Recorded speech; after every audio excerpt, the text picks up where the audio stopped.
Good morning. I'm working on a second cup of coffee.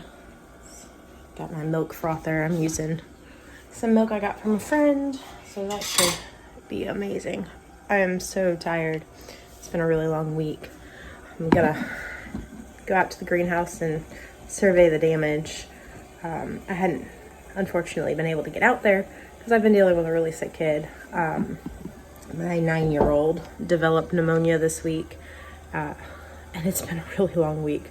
Nobody's been sleeping, and all of that energy has just gone straight out the door.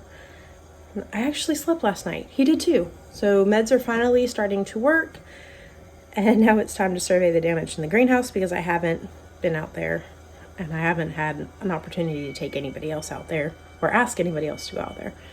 So hopefully everything hasn't died. I'm gonna cry if it has, but at the same time I understand if it does. Like I said, it's been a long week. And here is our creek. This is Beaver Dam. This is actually one of my favorite places to sit. We got some work to do as we finish cleaning it up, but it's not terrible. Got a chicken loose. Didn't we cut your wings, miss? Hello, ladies and gentlemen. Oh, look. The nuggets are learning to fly. And I have dead nuggets. Crap. Okay, let me deal with dead babies. Alright. Everybody's fed. And now I can survey the damage to the greenhouse. The girls think they need attention. Hi, girlies. But they're good. They're a little bit spoiled. Oh, I'll show y'all what we've been working on. Okay, so my husband took down a tree for me because it was shading my garden. You can see Luke rebuilt his survival hut. But now we're getting ready to burn all this. The rye's coming in beautifully. It's helping hold on to the soil. It's so nice. It's thick and lush and gorgeous. In fact, you can hardly see my beds. No, my beds are not ready yet. They will be. Give it a couple weeks. Okay. A little bit nervous. Ooh, the strawberries look fairly decent. They don't look terrible. I gotta finish cleaning up over here. It's been a mess. My gojies are coming back. Dogs have been over here. My husband killed my rose bush that my mother-in-law was so excited about. Okay, 3, 2, 1. Not too bad. Everything's thirsty. Okay, I can live with this. I'll water everything and we'll be okay. Ooh, they might live. Oh, pine berries are putting on leaves, so that's good. Those strawberries look good. Oh, those look terrible. Those don't look as bad. Peppers could use some water. Okay, everything's really thirsty. Oh, well, it's not as bad in here as I was expecting. Everything's definitely thirsty. I may have lost a couple of plants, but I don't think I lost as many as I was expecting to. Oh, it's been a week. I hate that I have let it get so bad, but things can't be helped when you're dealing with a very sick kid and loss of energy due to that very sick kid. Fortunately, he's on the recovery. He slept last night. He's feeling a little bit better, and that means Mommy slept last night. Now I've just got a couple more seeds to start. I might do that today. But first, I'm going to give everybody a nice drink of water and see if I can't bring them back. Oh, that's heartbreaking, but not nearly as bad as I was expecting, so that's really, really good.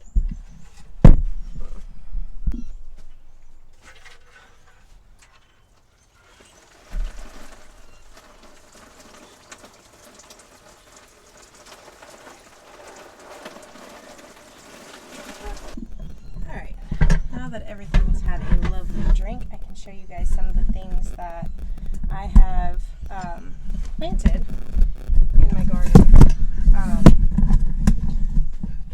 succulents. Back here you've got this herb, horehound.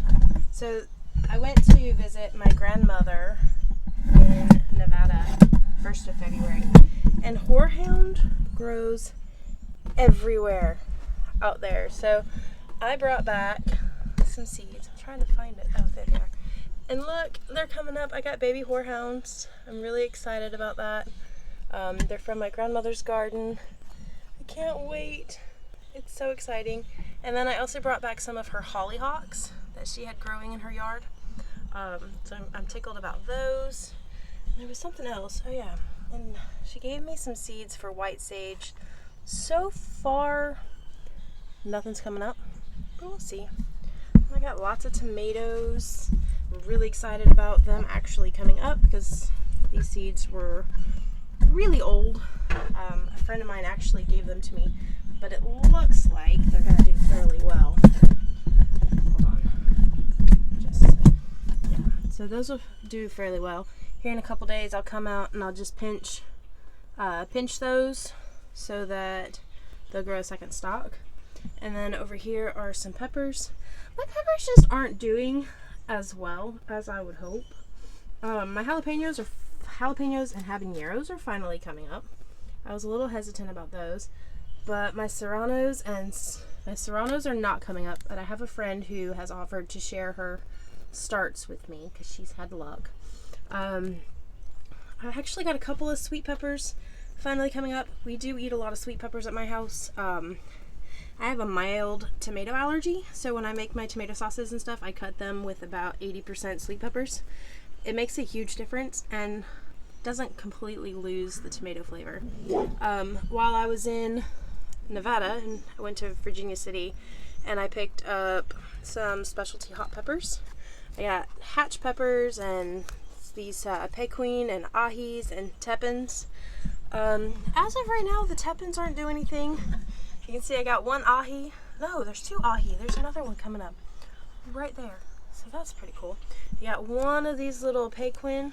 I'm probably butchering that name, but I got one of those. And then my hatches are coming up. So I'm really tickled about those. And when those get bigger, I'll also pinch those. But I am tickled that the jalapenos are coming up because we love jalapenos. I'll be making a ton of stuffed jalapenos and cowboy candy because those are our favorites. My poor squashes look terrible. It'll be alright. If they don't succeed here, I can always just replant them. I got lots of cucumbers. I want to make pickles this year. And these poor sad tomatoes. I'm hoping they'll come back. You know. But hey, look. I bought a pack of 40 pineberry starts or roots at Sam's Club the other day. And they're putting on leaves. If you don't know what a pineberry is, it's a white strawberry. And then these are just regular strawberries that were given to me by my friend Karina at Hillcrest Homestead. And I'm really excited about that. It didn't take very money. We just dug up like 2 or 3 little clumps and it broke into a ton of strawberries. Still got to put all this down. These peppers are doing pretty good. I bought some of these peppers and tomatoes from a local nursery in Columbia just because I wanted some plants with a head start. Yeah, because it doesn't hurt. These will probably get buried, I don't know, 2/3 of the way up when I plant them. That way they grow nice and strong root structures. I got various peppers because I like peppers. And then this is my next project. This is what I got to work on today. I got to plant my herbs. I also have to order some herbs because I don't actually have all the herbs that I want to grow. So I need to, get this soil wet and start some seeds in that as well. Herbs don't take as long to grow, in my opinion, and they do really well. Especially some of these are perennial, so if these don't come up, I've still got some that I grew or have been growing for the last 8 years. But that's okay. But yeah, here's my greenhouse, and thankfully everything was just kind of thirsty. I think I only lost maybe 12 plants. But I have hope they might come back. I hope. Maybe. We'll see. Let's take a second. I want to check my elderberries and just see how they're coming. These are elderberries that I've propagated and I've been given. I don't know which of these 4 were given to me by my friend Karina, but one of them was, and then the rest were cuttings that I took from the side of the road where I... Thank you, Sergeant. You make a great window, baby. But I got 4 elderberries. I cut my elderberries in different places so that they weren't going to be related. You know, because I want them to reproduce. And I planted them in this lovely drainage ditch because it kind of mimics where elderberries like, and it's right here on the edge of the woods. Thank you, sir. I appreciate you. I love holding your hand. Don't act like you never see me. Here you snuggles. You want to see my trick for keeping the birds out of my strawberry plants? Especially now that strawberries are starting to come into season. These are rocks that have been painted to look like strawberries. When my strawberry plants first start blooming, I go ahead and I start putting these down with my strawberry plants. And it kind of tricks the birds into going ahead and trying to get them. And by the time my actual strawberries come, the birds are have kind of learned, oh, those aren't real. We can't eat them. I get more strawberries. I've tried 2 different beds just to compare them and see how it works. These work. And I am so thankful to my friend who painted me like, I don't know, 70, 80 of them and brought them to me so that I could save my strawberry plants. So if you're looking for an idea to keep the birds out of your strawberries, paint some rocks. It works. And just stick the rock right there down near the bottom.